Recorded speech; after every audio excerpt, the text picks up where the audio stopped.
Iniciando aqui a gravação da aula, ok? Vai ficar disponível de forma síncrona também. O assunto, novidade aqui da aula de hoje, na verdade, tem a ver com um tipo de retificador, como se implementa ele, qual a lógica por trás do funcionamento dele, que não deixa com que a tensão de saída, no nosso caso aqui a tensão da carga de um retificador de meia onda, não é nenhuma novidade, vocês já viram ele aqui em praticamente todas as aulas, não deixa que essa tensão fique tão pulsada e chegue a zero durante a operação. Então, se a tensão da fonte ela tem ciclos positivos e negativos, o retificador de meia onda com um diodo só, ele tem só pulsos positivos e no resto do tempo ele mantém a tensão em zero. Mas isso aqui não é suficiente para operar a maior parte dos circuitos eletrônicos que a gente tem. Isso aqui é uma tensão que pulsa 60 vezes por segundo. Não é interessante. Então, existe uma evolução nisso aqui. Considerando o uso de um capacitor para fazer a filtragem dessa onda pulsada aqui, de tensão, a gente cria um tal de retificador de meia onda com filtragem. Lembrando aquela analogia do capacitor, que é um elemento como um balde que guarda energia, equivalente aí se fosse um armazenamento de água, mas em tensão elétrica disponível ali. Quanto maior o tamanho do capacitor, mais energia ele é capaz de armazenar. Isso é representado pela capacitância dele, que é o parâmetro do capacitor. Não é o único parâmetro que ele tem, mas é o principal, a capacitância. Voltando então para esse modelo análogo, se a gente botar um capacitor em algum local nesse circuito, ele vai ser capaz de se carregar quando a tensão da fonte fica mais alta. E à medida que a tensão da fonte decresce, fica negativa, o capacitor é capaz de manter alimentando a carga que nos interessa por mais tempo e mantendo a tensão nela positiva por mais tempo, sem permitir que chegue a zero, dependendo do dimensionamento desse capacitor. Então, essa característica principal que se chama capacitância, mas a gente vai ver, quando te der um passo a mais aí nos nossos circuitos, que a gente também tem que dimensionar pela tensão máxima que o capacitor suporta e dependendo se o capacitor tem polaridade ou não. São outros dois parâmetros bastante importantes aí, especificações sem se considerar. Mas agora, nesse momento, o que nos importa é a tal da capacitância, que diz o tamanho dele, vocês já devem ter visto alguma introdução em circuitos sobre isso aí, sobre o comportamento do capacitor, se não tiveram até o final do semestre, sem dúvida vocês vão ver. Mas a ideia dele é, uma vez que se fornece corrente elétrica, cresce a tensão nele. E tendo tensão, você tem que, vamos dizer, drenar de volta essa corrente para que reduza a tensão. Então, se a gente tentar pensar dessa forma, no momento que der um pulso positivo de tensão na carga, a gente pode carregar esse capacitor e quando a tensão da fonte fica negativa, o capacitor que vai alimentar a carga. Se a gente pegar esse circuito conforme está aqui, ele já está disponível, se vocês quiserem baixar, pronto, na página principal, aqui em recursos e simulação. Se vocês voltarem na página principal do curso, lá embaixo, em recursos para simulação, já tem um circuito retificador filtro aqui, montado direto lá dentro do LT Spice. Eu vou pedir para que vocês acompanhem essa atividade comigo na aula também. Mas se vocês pegarem qualquer circuito retificador de meia onda que a gente já fez nas aulas passadas, que a gente montou vários aí, que eram diodo em série com resistor, basta a gente adicionar mais um capacitor em paralelo, que vai fazer essa função. Olhando, primeira olhada que a gente vai dar aqui nesse circuito, eu vou sugerir para vocês observar isso, que antes o diodo, toda a corrente que passava pelo diodo iria direto para o resistor de carga. No nosso caso aqui nesse nosso circuito, a gente tem uma fonte com tensão de pico 311 volts, uma carga com uma resistência de 1000 ohms e um diodo genérico. Antes, toda a corrente que vinha pelo diodo circulava pela carga. Agora, tendo o capacitor em paralelo, se você não fornecer corrente suficiente para o capacitor para encher ele de energia, carregar ele, nessa analogia com o reservatório encher ele, a tensão dele ficaria em zero. Então, durante o início e a subida da tensão da fonte, o capacitor vai absorver uma corrente razoável aí. A carga também vai estar sendo alimentada, porque está em paralelo, mas o capacitor vai absorver grande parte da corrente. E depois, quando a tensão da fonte fica negativa, esse diodo D1 opera bloqueado, e aí é o capacitor que alimenta a carga para que a tensão siga sendo positiva na carga durante mais um tempo. E a gente vai ver aí que influencia esse parâmetro de capacitância nessa dinâmica. Para iniciar a atividade, eu vou pedir para vocês abrirem, então, o LT Spice com aquele circuito que está lá na página principal do curso, ou então desenharem ele, se vocês estão com um traquejo já para fazer rapidinho durante a aula aí. Senão, eu também vou abrir o meu aqui. Mas se vocês quiserem baixar direto conforme está aí, baixem e eu vou aguardar um pouquinho aqui. Vão me dizendo aí, conseguiu acompanhar, não conseguiu acompanhar, como é que tá indo. Professor, Sim, Leonardo. só uma dúvida, o capacitor ele descarrega a mesma quantidade de vezes do ciclo da mesma quantidade da frequência, sim? Se é 60 Hz, ele descarrega 60 vezes por segundo ou não? Sim, ele carrega e descarrega 60 vezes por segundo. Nesse caso, nesse circuito, né? Sim, sim. Então, se fosse tipo circuito eletrônico que trabalha com megahertz, é a mesma coisa? Tem circuitos que trabalham com uma frequência mais alta, ele vai carregar e descarregar, se for megahertz, milhões de vezes por segundo, sim. Sim. É, Tranquilo. mas aí tem diferença, né? Esses capacitores. Agora eu tô conversando fiado, eu tô deixando vocês terem o tempo de vocês, tá? Para organizar o circuito. Mas esses capacitores que a gente usa aí para baixa frequência, alguns são capacitores eletrolíticos, esses capacitores de partida de motor, coisa assim que a gente encontra por aí, eles são capacitores feitos para trabalhar em baixas frequências. Se você botasse um sinal de megahertz em cima dele, ele não funcionaria direito, né? Ele não teria, Sim, sim, não. ele não teria capacitância, a mesma capacitância que tu espera ter. Mas Sim, só uma dúvida que eu tinha se ele trabalha conforme a frequência. sim, nesse circuito aqui, ele carrega e descarrega 60 vezes por segundo. No circuito que a gente vai ver no final da aula, se der tempo, que é o retificador mais complexo, com 4 diodos, ele carrega e descarrega 120 vezes por segundo. Ele carrega no ciclo positivo e ele carrega no ciclo negativo de novo. Mas for pensar em coisas que a gente tenha à mão no dia a dia, assim, carregar e descarregar 60 vezes por segundo é bastante, né?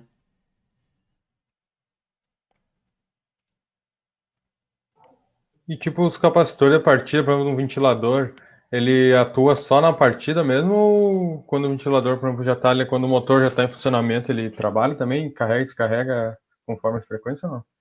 Que, pelo que eu sabia, ele tem uma chave. Geralmente eles têm uma chave, acho que. Como é que se chama? Centrífuga. Que à medida que gira o eixo, ela desconecta esse capacitor do circuito, que não precisaria estar ali. Ele é pra causar um desbalanço no campo magnético do motor só durante a partida, realmente. Ah, sim. Pra dar um. Como é que se diz? Pra dar um sentido de giro, né? No início. Senão, Sim, senão o lado que tu batesse, ele ia começar a girar pra aquele lado. E pode acontecer. Alguns tipos de motor aceitam isso, né? sim.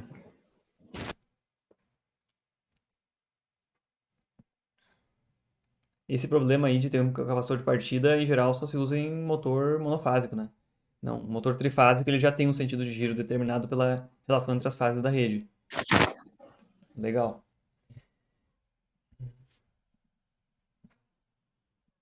Eu quero pelo menos uma ideia de vocês aí. Se vocês já conseguiram abrir isso aqui, tá ok. Vocês lembram que na aula passada eu já pedi para vocês baixarem dois arquivos junto? Um N4006 e um N4004.txt. Esses dois arquivos que estão aqui, como é que se diz, incluídos aqui dentro do esquemático, a gente vai vir a usar nas próximas partes da atividade. Então eu peço que vocês já baixem eles também junto, para a mesma pasta. É o mesmo da aula passada ou não? São os mesmos da aula passada. Se vocês têm uma pasta já baixada dos arquivos da aula passada, vocês podem baixar esse aqui no mesmo lugar, que ele vai funcionar ok. Ah, mas tem que baixar novamente. Só esse esquemático aqui. Esses arquivos, um N4004 e 4006, eles são iguais, não mudam. Ah, tá. Se na aula passada vocês já usaram de uma certa pasta, já tinham baixado os arquivos e estava ok, basta botar esse arquivo novo aí, que é diodo, circuito retificador filtro, né, nessa mesma pasta, que vai funcionar 100%, ok? Ele vai se reconhecer. Após simular esse circuito, então, a gente viu que a tensão na carga carrega conforme o retificador de meia onda e descarrega de forma mais suave. E aqui embaixo, se a gente for observar agora, a corrente que tem no diodo e a corrente que ocorre no capacitor. Como era de se esperar, quando está subindo a tensão da carga, está subindo a tensão da rede também, né? Junto. A tensão da rede leva a tensão da carga a subir. Tem uma corrente positiva no diodo aqui, ó, bastante substancial, né? Esse momento aqui. Essa tensão em vermelho, na forma de onda de baixo. Porque nesse momento tem uma corrente bastante substancial correndo pelo diodo. Mas olha que interessante. Uma corrente quase igual, se a gente observar aqui a corrente do capacitor, em azul claro, uma corrente quase igual está fluindo pelo capacitor. Então quer dizer que quase toda a corrente está indo para o capacitor nesse momento. E está carregando ele, está fornecendo energia para ele e ele está armazenando energia. Chega num determinado ponto que o diodo não está conduzindo mais, que é aproximadamente em 5 milissegundos aqui na nossa simulação. No ciclo seguinte aqui, em torno de 21, 22 milissegundos também acontece isso, o diodo para de conduzir. Coincide mais ou menos aqui com o pico da tensão na carga, que era a máxima tensão que ele chega. Também mais ou menos coincide com o pico da tensão da rede. O que quer dizer isso? Até aquele momento, o diodo estava conduzindo, estava fornecendo energia. A partir desse instante, o diodo deixa de conduzir, a tensão na fonte começa a descer. E nesse momento, a tensão na carga é maior do que a tensão na fonte.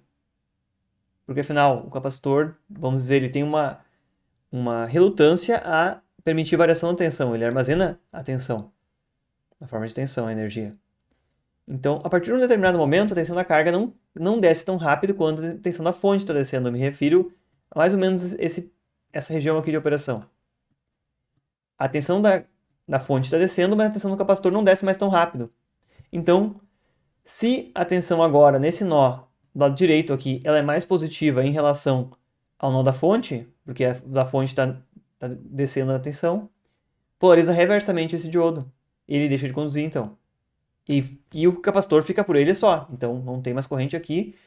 Só agora o capacitor e a carga que vão se virar aqui durante esse tempo.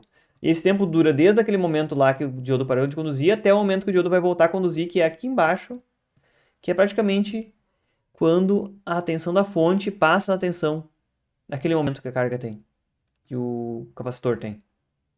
Para tentar visualizar um pouquinho melhor isso aqui, eu vou repetir esse sinal tensão da carga, só que no gráfico de cima também.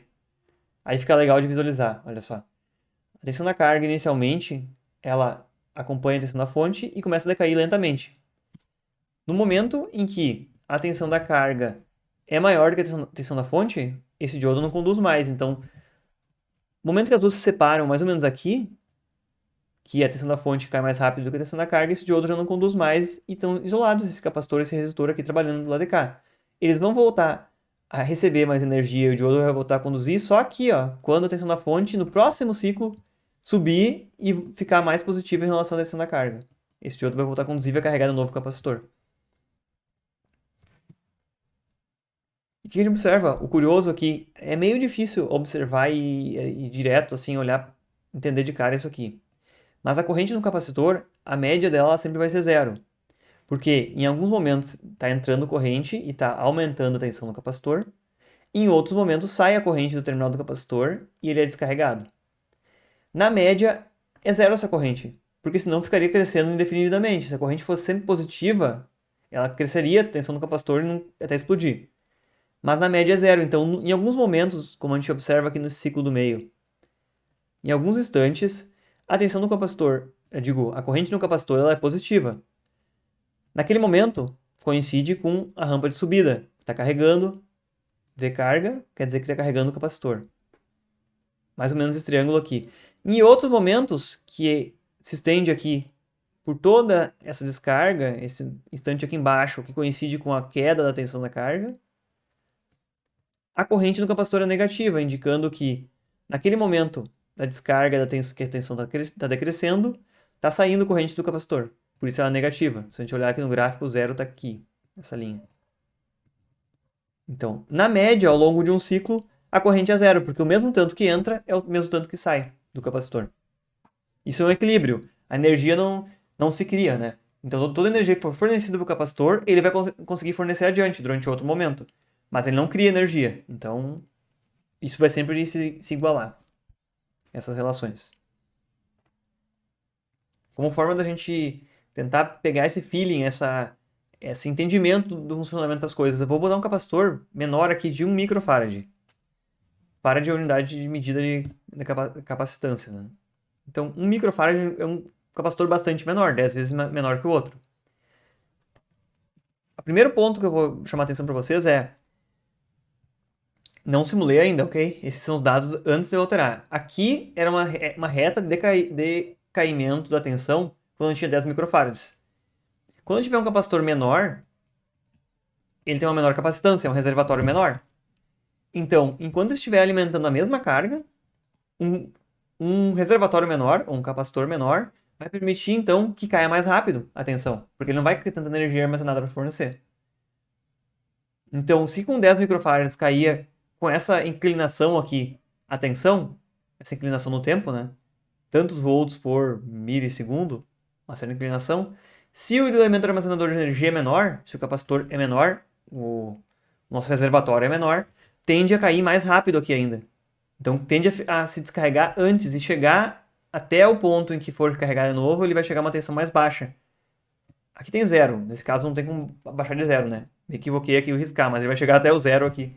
É possível que ele atinja zero, porque ele é muito menor. Então agora eu vou rodar a simulação com o capacitor 10 vezes menor para a gente observar o efeito. Se a gente observa agora, não nos interessa tanto o terceiro painel, mas principalmente os dois painéis de cima aqui. A gente pode ver que agora a tensão na carga ela é muito parecida com aquela tensão no retificador de meia onda, como era antes. A diferença simples fica aqui que quando está descendo a tensão na carga, aqui no finalzinho, um pouco antes de atingir zero, efetivamente o capacitor faz a diferença. Porque naquele momento ali a tensão na fonte vai se tornar negativa e o capacitor tem um pouquinho de energia armazenada para fornecer por mais tempo do que a fonte poderia fornecer. Mas aqui ficou claro que é uma relação desproporcional, né? Esse capacitor é muito pequeno, não consegue suportar alimentar essa carga por mais tempo. Então, se a gente for dar um zoom aqui, bem nessa parte do gráfico, que se repete a cada ciclo, de fato o capacitor conseguiu estabilizar um pouquinho a tensão. Se a gente for pegar bem aqui esse instante, chegou um determinado instante aqui que, de fato, o capacitor conseguiu manter a tensão da carga um pouquinho mais tempo positiva antes de chegar em zero e bater em zero, tensão na carga. Mas esse 1 microfarad é muito pouco para isso. Ele não consegue efetivamente fornecer toda aquela corrente para a carga durante tempo suficiente para manter a tensão estável entre um semiciclo da rede e o semiciclo seguinte. E agora indo no sentido contrário, eu vou botar de volta aqui o capacitor em 10 microfarads, como a gente tinha iniciado. Vou executar a simulação aqui. E eu vou tirar um print da minha tela aqui, da parte da simulação, para a gente conseguir fazer análise contrária agora. Eu vou botar essa figura aqui do lado.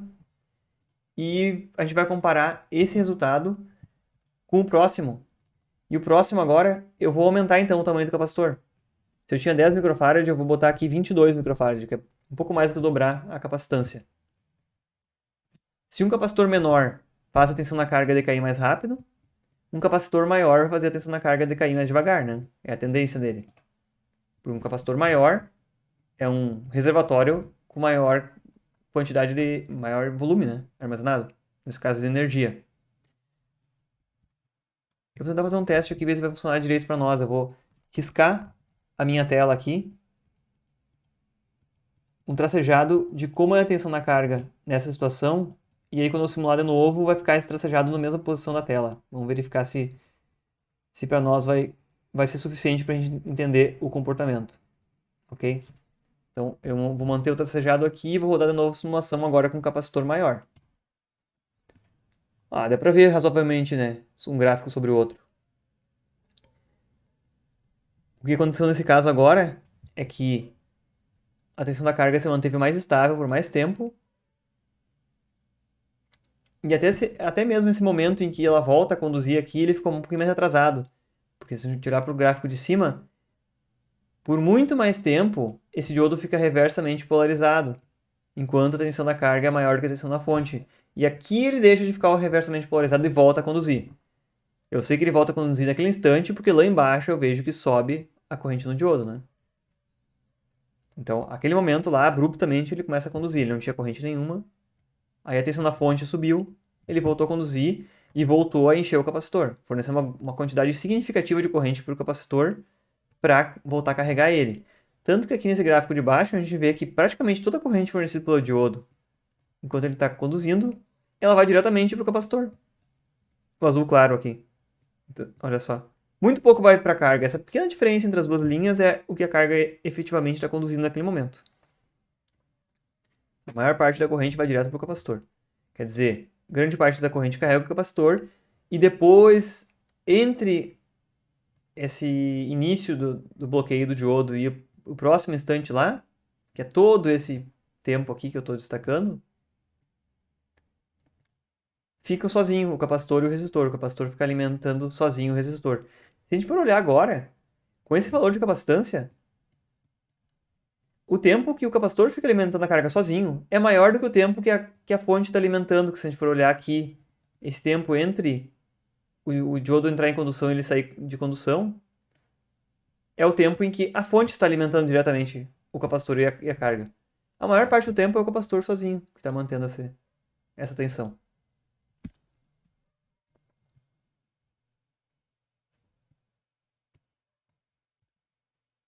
Eu vou voltar aqui ao conteúdo da aula e aí nós vamos seguir aqui um roteiro da atividade, ok?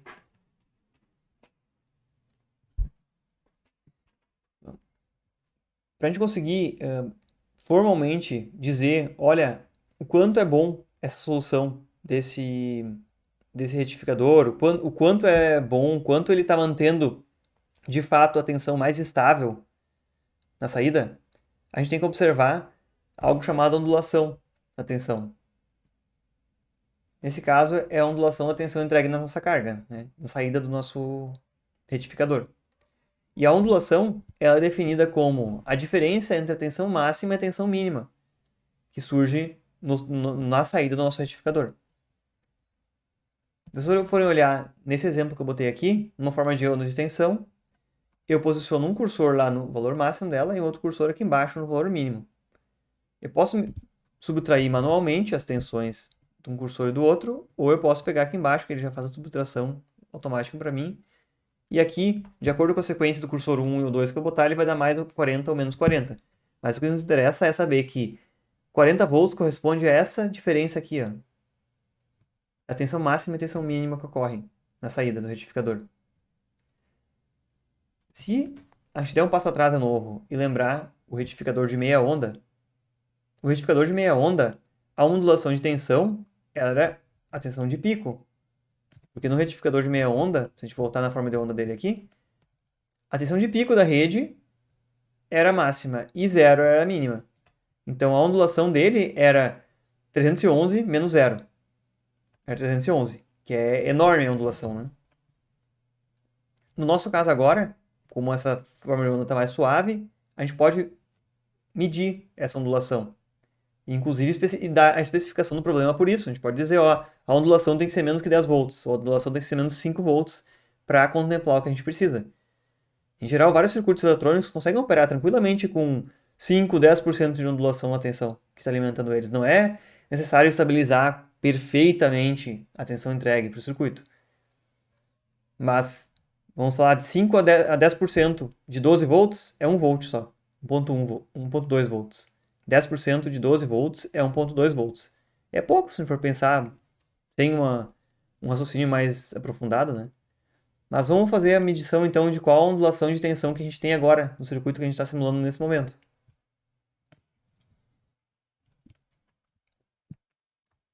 Para fazer esse cálculo da ondulação, eu vou posicionar aqui um cursor na tensão máxima e outro cursor na tensão mínima.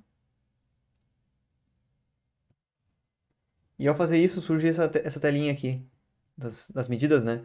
E me diz que um dos cursores tem 308 volts, que eu esperava que chegasse lá bem próximo dos 311, que é o pico da tensão da rede.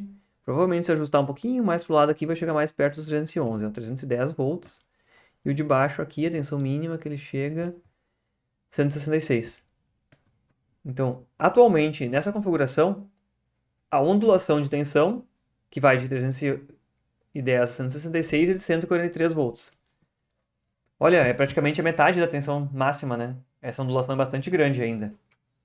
Para mim é um valor bastante acentuado.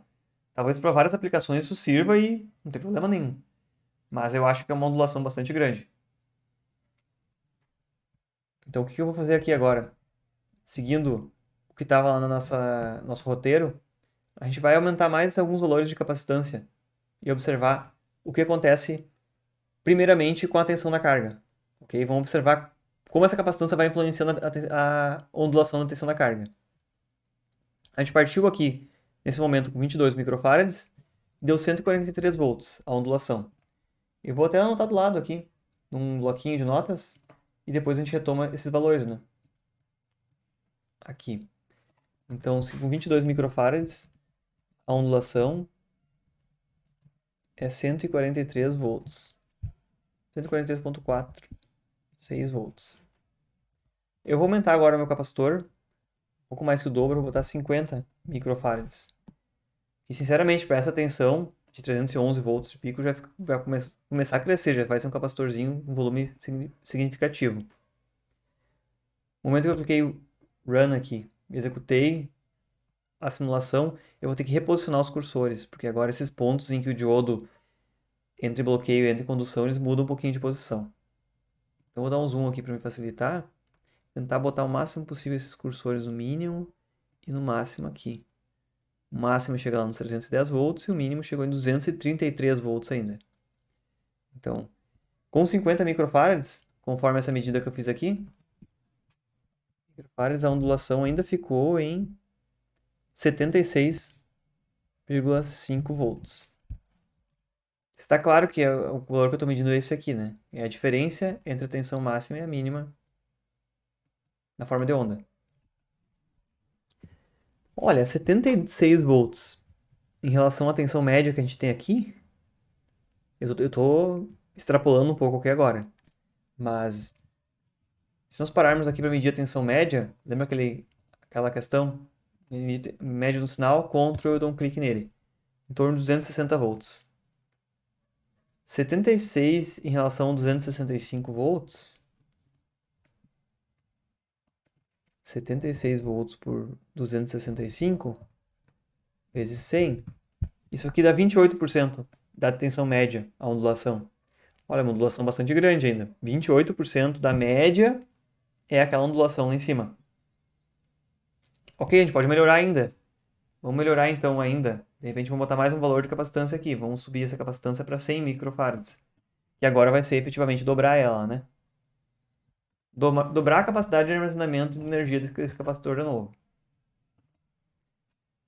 Rodei minha simulação aqui. Eu vou tentar dar um zoom de novo no gráfico para conseguir achar aqui os pontos de máxima e mínima. Ok. De 76,5. Agora nós estamos em 43 volts de ondulação. Então eu vou anotar isso aqui, né? Com 50 microfarads, a ondulação ficou em 43,4 volts. Se a gente for observar aqui, não caiu exatamente proporcionalmente. Quer dizer, inversamente proporcionalmente. Eu dobrei o tamanho do capacitor, não caiu pela metade exatamente a tensão, né? A ondulação da tensão. Mas foi o próximo disso. Então, se eu seguir aumentando aí dobro, triplo o tamanho do capacitor, vai conseguir reduzindo a ondulação também. Agora, nesse valor que a gente chegou, que é 43,4 volts, dividido pela tensão média. Vamos descobrir qual a tensão média que tem na carga agora. Eu paro o mouse aqui, Ctrl, clique, 281 volts. Dividido por 281 volts, vezes 100. Então aqui a ondulação corresponde a só 15% da tensão de saída. Eu vou assumir que isso aqui é ok. Eu não tenho um problema especificado aqui, um requisito muito apertado. Então, para mim, eu vou considerar que tá bom isso, não vale a pena para nós seguirmos aumentando mais o tamanho do capacitor para observar isso aí. Em relação à ondulação de tensão na saída, então, quanto maior o capacitor, menor essa ondulação. A gente viu essa relação proporcional ao inverso, né? Aumentou o tamanho do capacitor, diminuiu a ondulação.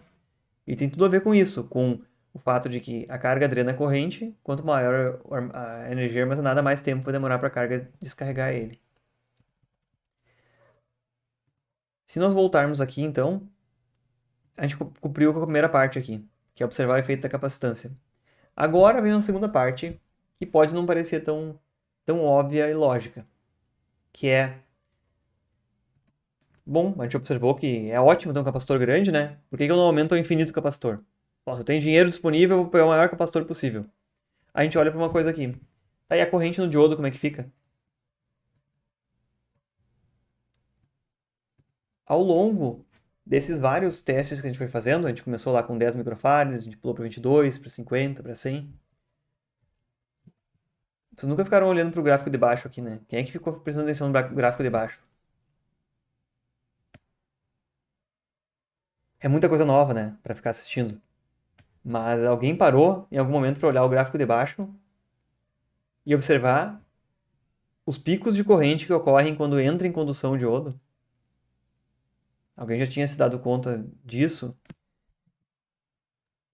Lembra que eu fiz uma comparação antes mostrando que o tempo em que a fonte ficava conduzindo era pequeno em relação ao tempo que o capacitor ficava sozinho alimentando a carga. No caso, o capacitor fica sozinho alimentando a carga todo esse período aqui e a fonte alimenta diretamente só durante esse período curto aqui, em que a tensão da fonte é bem próxima do pico. Olha, não tem almoço grátis aí. Ganha um lado e perde do outro. Diminui a ondulação da tensão de saída. Mas naquele período curtíssimo em que a fonte está conduzindo, o diodo tem que aguentar o tranco e conduzir uma corrente bem alta. Porque aquela corrente bem alta vai ter que carregar rapidamente aquele capacitor e fornecer bastante energia para ele. Então, sempre acontece isso. Toda vez que entrar em condução o capacitor, que é quando a fonte está chegando na tensão alta, vai dar um tranco e o diodo vai ter que aguentar um pico de corrente bastante alto. Vocês lembram lá que na primeira aula a gente já olhou isso? Que um dos parâmetros de especificação do diodo era a corrente de pico que ele suportava, né? E outro parâmetro é a corrente média. Então, nós estamos no limite aqui, no caso extremo, em que tem 100 micro, é o maior capacitor que a gente vai testar nas nossas faixas aqui. O que foi pedido aqui? Observe a corrente do capacitor. Volte para 10 microfarads, 50 microfarads, 100 microfarads. Qual a corrente de pico e qual a corrente média? Então, eu vou puxar uma bloquinho de notas de novo aqui e vou começar a anotar embaixo aqui de novo. Vamos dar um pulo de volta lá para o primeiro capacitor que a gente tinha. Pode começar pelo de 22 micro, que é o que a gente tem anotado os valores de ondulação aqui. Eu vou rodar de novo essa simulação. A corrente do diodo já está aqui embaixo, em vermelho. E, seguindo aquela lógica, se a gente observar a tensão da fonte e a tensão da carga, quando a tensão da carga chega igual à tensão da fonte, a tensão da fonte está crescendo, o diodo entra em condução. Está marcado aqui embaixo que dá um pico de corrente, ele entra em condução. Esse pico de corrente é 2,31 amperes. No diodo, né? Porque naquele momento, como eu observo aqui embaixo na corrente do capacitor, ele tem que fornecer um monte de corrente para o capacitor para carregar ele. Então é 2,31 amperes. Em 22 microfarads, a corrente de pico é 2,31 amperes e corrente média são os dois valores que a gente tem que usar para especificar depois o diodo. A corrente média, eu vou parar aqui no diodo. Para eu não fazer uma média errada aí, no primeiro ciclo de operação o capacitor está descarregado. Então, no primeiro ciclo de operação, vocês vão ver que as correntes e tensões são diferentes. Assim como a tensão da carga também é baixa no primeiro. Então, eu vou rodar mais ciclos de simulação e vou pegar uma média de mais tempo desse comportamento a partir daqui, que é o comportamento normal dele, que vai se repetir. Ok? Por isso, eu vou aumentar o tempo de simulação só para que a média medida fique razoável e não esteja muito afetada por esse transitório aqui, que não é o comportamento permanente dele. Então aqui eu posso medir Ctrl e clicar na corrente do diodo e vai dar aqui que a corrente média é 259 mA só. Então a corrente média é 0,259 amperes, é miliamperes. Uma corrente baixa, né? 250 miliamperes só. Nosso objetivo aqui é olhar esses picos e ver quanto é que vai chegar lá. Olha, tem até algum momento aqui que a corrente de pico é um pouco maior. Ah, mas é só um transitório. Essa corrente de pico que vale para nós é aqui mesmo. 2,26, 2,31. Eu vou botar 2,26, que é o último que a gente mediu. Eu vou trocar então o capacitor pelo capacitor um pouco maior, conforme a gente seguiu a nossa ordem depois, para poder comparar. 50 microfarads. Rodei de novo, vou pegar e medir aqui de novo a corrente aproximadamente a corrente de pico que surge aqui, em torno de 3,7 amperes. Então, para 50 microfarads, corrente de pico é 3,7 amperes. E a corrente média será, vou afastar aqui, Ctrl clicar em cima, 333 miliamperes. 0,333 amperes. E por último, para 100 microfarads, para a gente ter uma comparação, né? A gente tem as ondulações lá em cima e agora a gente tem as correntes relacionadas no diodo também. Para cada um dos casos, eu vou aumentar lá para 100 micro. Rodando, a gente vai dar um zoom aqui e observar que o pico de corrente aqui ficou em 5,9 amperes aproximadamente. Amperes é corrente média. Deixa eu parar aqui, clicar, 409 miliamperes. Amperes.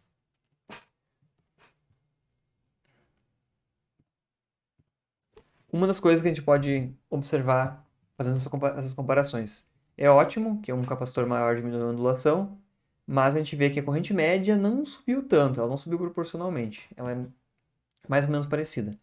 Mas vamos dizer que não chegou a dobrar a corrente média. E a gente aumentou em quase 5 vezes o tamanho do capacitor, né? Não chegou a dobrar, ela foi razoável o aumento, mas não é o que nos preocupa mais. Mas a corrente de pico, ela multiplicou praticamente por 3 aqui, né?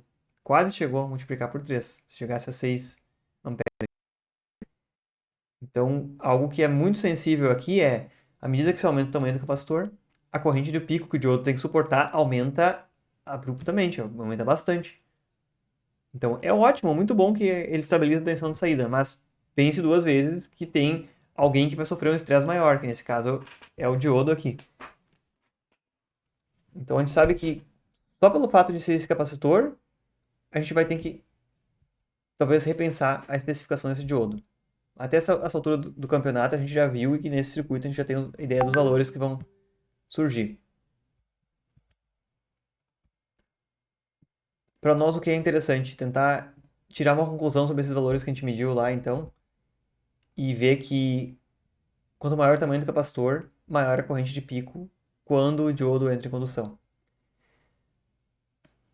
Eu anotei esses valores dessas especificações de corrente média de pico para todos os valores de capacitância, então depois eu vou querer usar esses valores lá embaixo, novamente.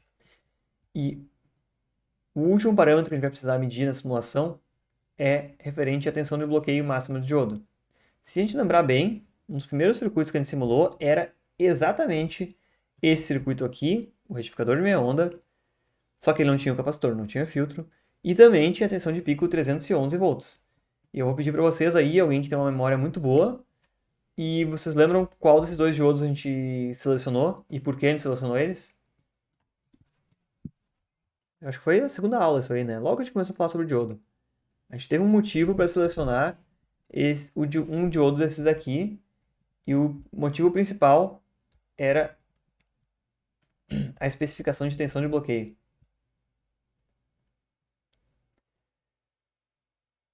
Voltando aqui embaixo, a gente selecionou aquele dia o N4004, porque a tensão de bloqueio dele era 400 volts, que, naquele caso lá, 400 volts sobrava, porque afinal a gente viu que a tensão máxima de bloqueio daquele diodo era 311 volts. Que no retificador de meia onda coincide com a tensão de pico da fonte. Só que agora não é tão fácil assim mais. Eu vou reduzir o tempo de simulação de novo aqui e vou simular alguns ciclos aqui para a gente poder analisar bem de perto, ficar fácil de observar. Agora não nos interessa tanto essas correntes, né? Então vou excluir esses sinais aqui de baixo. Mas, pelo contrário, eu vou botar aqui a tensão no diodo, que nos interessa agora. Clico em fonte, arrasto até a carga. Dá a diferença de tensão medida em cima dele. Como é de se esperar um diodo, a tensão em condução dele fica lá ó, em torno de 0,9, 0,8 volts. Quando ele entra em condução de novo lá, 0,8, 0,9, 0,6. Tá ok. Ele nunca tem uma tensão muito positiva, que é o esperado realmente do diodo. O que nos assusta aqui é que, vamos observar aqui embaixo, qual a tensão mínima que tem no diodo? Bem embaixo, aqui. Essa tensão aqui é a tensão reversa, é a tensão que ele tem que bloquear, né? Quando estiver naquela condição de bloqueio. Quer dizer que em um determinado momento em que a tensão da carga aqui estava próxima dos 300 volts, talvez 280, 250, corresponde à tensão desse nó aqui, né? Carga. Naquele momento, o capacitor estava muito bem mantendo a tensão razoavelmente constante, a carga estava sendo alimentada com uma ondulação bem pequena, ótimo. Mas naquele momento, no outro terminal do diodo, a fonte estava no pico negativo. Então, naquele mesmo instante, a tensão da fonte estava no seu valor máximo negativo. E o diodo está no meio do caminho ali. Ele tem que aguentar esse tranco aqui também. Então, se num retificador de meia onda ele só tinha que suportar no máximo a tensão de pico na fonte, que é 311, nesse retificador em que o capacitor mantém a tensão da carga constante, pode chegar no momento extremo em que isso pode chegar ao dobro da tensão de pico da fonte. Porque o capacitor se carrega para o pico positivo e num determinado momento a fonte gera o pico negativo. Então a distância fica o dobro, né, do que uma tensão de pico só. Então pode chegar ao dobro. Nesse nosso caso aqui, é próximo do dobro. Não chegou a 600 volts, mas chegou bem perto, né? Provavelmente se a gente aumentasse mais o capacitor, de forma que ficasse menor ainda a ondulação, chegaria no momento que ia ser praticamente o dobro a tensão de bloqueio em relação à tensão de pico que a fonte produz. Então, a gente vê, olha só que interessante, esse retificador de meia onda, só para a gente inserir um capacitor que não tem nada a ver, vai estressar por dois sentidos o diodo. Corrente de pico é maior, e agora a gente está vendo que a tensão do bloqueio do diodo tem que aumentar também. Então, olha, parecia uma coisa tão simples, ficou tão bom o efeito, mas quem sofre não é o capacitor, quem sofre é o tal do diodo que está no meio do caminho, que é o nosso tema de trabalho no momento, né? Então, esse aqui é o grande... Eu espero que, se vocês entenderem esses dois aspectos, esses três primeiros aspectos até agora, a aula de hoje já valeu a pena. Se vocês entenderem o princípio de funcionamento, o estresse a mais no diodo por causa dos picos de corrente e tensão reversa muito maior de bloqueio. Então isso aqui já é algo pertinente a se analisar. O último ponto é, olha só, eu vou anotar aqui no bloco de notas aqui que a tensão reversa, então, o diodo chegou, atingiu menos 595 volts. Só para referência aqui, depois a gente vai precisar voltar nesses valores aqui. E agora então, voltando aqui para a rotina que está prevista na aula, anotei a especificação daquela tensão de reversa de bloqueio para o valor da maior capacitância que a gente tem.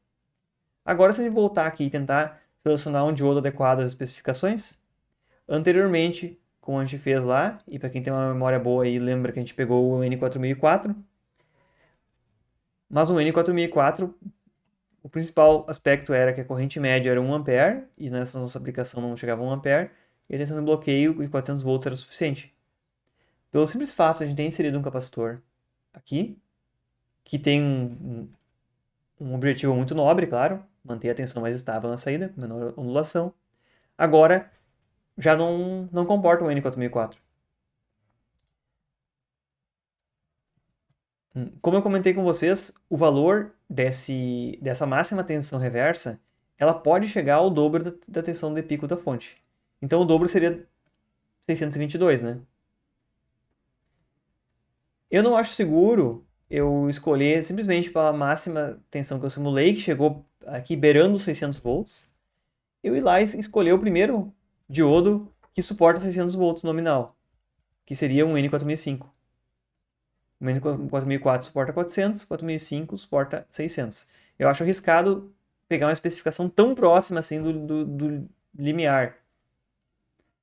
Então, a minha primeira dica seria, vamos escolher direto um N4006, por segurança.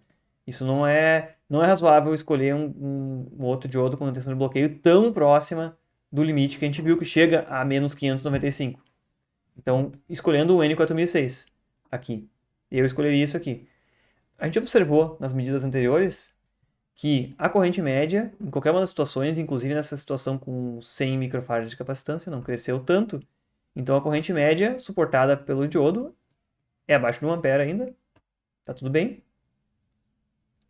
E a corrente de pico, 5,9 amperes, ainda está abaixo aqui da corrente de surto dele de 30 amperes. Então, ok, ainda é possível se utilizar esse diodo. Mas vocês vejam, né? A gente pulou do N4004 para o N4006 pelo simples fato de inserir um capacitor, que podia não ter nada a ver com o diodo, né? Mas agora, entendendo o funcionamento do circuito, a gente vê que ele tem tudo a ver com a especificação do diodo.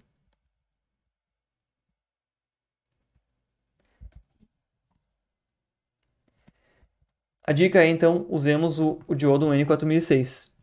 E para vocês trocarem o diodo pelo um N4006 na simulação, simplesmente para a gente fazer a verificação, né? Vamos verificar se realmente ele vai funcionar. A gente pode vir aqui no esquemático e trocar isso aqui, esse D de baixo, clicando com o botão direito, pelo nome do modelo do N4006, que, de fato, ele não é um N4006 conforme está escrito no nome do arquivo. Só cuidar com esse detalhe aí. Se a gente for abrir aqui esse modelo, um N4006.txt, o nome do modelo é o que está escrito, .model, aqui, ó, DI underline um N4006. Isso aqui o fabricante definiu e tem um nome. Então, eu simplesmente pego o nome efetivamente do modelo, clico com o botão direito e colo ele aqui dentro. Tomara que o simulador não me faça mentir aqui, eu vou rodar aqui e deve funcionar. Ó, a gente nem viu praticamente a diferença. Eu rodei, já que a queda da tensão do diodo é tão pequena em comparação com as tensões que a gente está operando, não muda praticamente nada. Mas o que me interessa é que o diodo não conduziu reversamente quando a tensão ficou negativa. Eu posso botar aqui a forma de onda da corrente e confirmar isso. Então, ele suportou a tensão máxima de bloqueio, esse modelo um N4006. Até vamos ver uma coisa, se não vai aparecer aqui uma diferença de tensão em condução. Aqui, ó, quando entra em condução, vocês lembram antes que aquele diodo ideal, ele mostrava em torno de 0,8, 0,9 volts? Esse diodo aqui chega em 1.1, 1.15 em condução, que é essa tensão fonte de carga, que é a tensão do diodo. Então, é bem pequena a diferença de comportamento aqui, mas eu queria substituir esse modelo para confirmar que ele vai suportar tensão negativa. Vocês querem ver como um N4004 não iria suportar? Eu sei que o modelo dele implementa essa funcionalidade. O modelo tem esse nome, um N4004. E se eu for executar agora a simulação, isso aqui é um erro. Não façam isso na prática, não façam isso em casa. Não botem um diodo com a tensão menor do que ele necessita para operar. Se eu for rodar aqui agora você foi o boi com as cordas aqui. Vejam que a tensão da carga foi completamente distorcida e está horrível. Mas o mais importante que a gente vê aqui é a corrente do diodo, que à medida que cai a tensão no diodo, chega num determinado momento que chega em 400 volts, eu acredito que está aqui. Deixa eu tirar essa janelinha da frente. Ó, chega em 400 volts e simplesmente o diodo entra em colapso e conduz reversamente, porque a corrente nele, que vinha em zero, fica negativa. Num determinado momento o diodo entra em condução reversamente. Isso aqui ele explodiu. Se fosse na prática, a gente não implementaria isso aqui, porque simplesmente explodiu o diodo e a gente não ia conseguir medir nada. É só uma simulação que a gente consegue observar o diodo entrar em situação de exceder a tensão máxima reversa e ele não explodir. Okay? Então isso aqui não se faria na prática. Por isso, eu digo lá, o diodo correto para botar aqui, eu devo desfazer, ó, é um N4006, porque ele comporta a tensão reversa de bloqueio que a gente especificou e que a gente observou na simulação antes. Com relação a essa atividade aqui, então, que tentem simular várias vezes. Ó, simulem com o valor de capacitância, aumentem a capacitância um pouquinho, diminuam, vão trocando ela para observar como é que se comporta essa ondulação na tensão de saída. Isso vai valer como um exercício para vocês, para pegar essa lógica por trás da coisa funcionando. E nessa condição, então, que vocês consigam que a ondulação na saída seja 5 volts só, a ondulação não pode passar de 5 volts, eu pedi para vocês tirarem aquelas variáveis que vocês vão usar para especificar esse diodo ali. E aí, ó, simulem isso aqui e me digam, ó, qual é a tensão máxima de bloqueio do diodo, me mostrem onde vocês mediram ela, como é que se tira essa medida na simulação, qual a corrente de pico do diodo e qual a corrente média em condução. Aí tendo... Essa aqui é uma simulação elementar, né? A gente vai repetir mais ou menos o que teve na aula, mas eu peço para que vocês refaçam ali, ó, passo a passo da aula e tirem vocês mesmos aquelas especificações para ver se fecham aí e se o negócio ficou firme mesmo. Ok? Então fica essa tarefa 7 aqui. Até a próxima semana, quem tiver na aula aí pode me responder. Vocês querem considerar essa tarefa 7 junto com as atividades avaliativas? É melhor que dissolve melhor as notas, né? Ah, se não conseguir fazer uma, ficar mais ruim numa, tem outras para dissolver melhor a nota aí. Se vocês acharem que é muita tarefa e que tá ruim de seguir, me digam e a gente vai regulando as coisas, ok?